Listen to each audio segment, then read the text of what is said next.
காணாமல் போனவர்களின் உறவுகள் உளவியல் ரீதியான பாதிப்புக்கும் பொருளாதார ரீதியான சரிவுக்கும் உள்ளாகியுள்ளனர். கடத்தப்பட்டு காணாமல் போன திருகோணமலை அன்பு வழிபுறம் ரேகனுக்காக காத்திருக்கிறது அவரது குடும்பம்.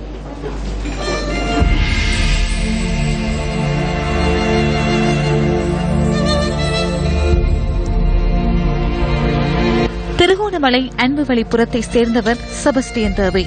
2008ஆம் ஆண்டு தொழிலுக்காக சென்ற ரேகன் வீடு திரும்பவில்லை. திருகோணமலை நகரில் வைத்து கடத்தப்பட்டு காணாமற் போன ரேகனுக்காக கடந்த 7 வருடங்களாக காத்திருக்கின்றார் செபஸ்டியன் தேவி. மகன் இருந்தா மகன் கட்டுப்பாட்டில் வாழ்ந்து கொண்டு வந்தேன்.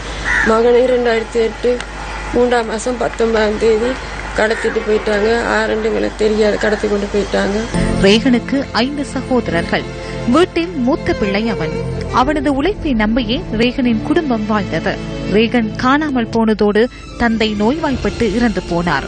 இன்று உணவு விடுதி ஒன்றில் சமையல் பணி செய்தே தன் நாட்களை நகர்த்திக் கொண்டிருக்கின்றாள் செபஸ்டியன் தேவி. நான் இந்த பிள்ளைகளை வளர்க்க பெரிய கஷ்டப்பட்டு நான் ஒரு கூலி தொழில் செய்துதான் வாழ்ந்து வருகிறேன். படிப்பு செலவுக்கோ பிள்ளைகளுக்கு அண்டாண்ட சாப்பாடு செலவு மிகவும் கஷ்டப்பட்டு எனக்கு இருக்கிறதுக்கு ஒரு வழியான வீடு இல்லை.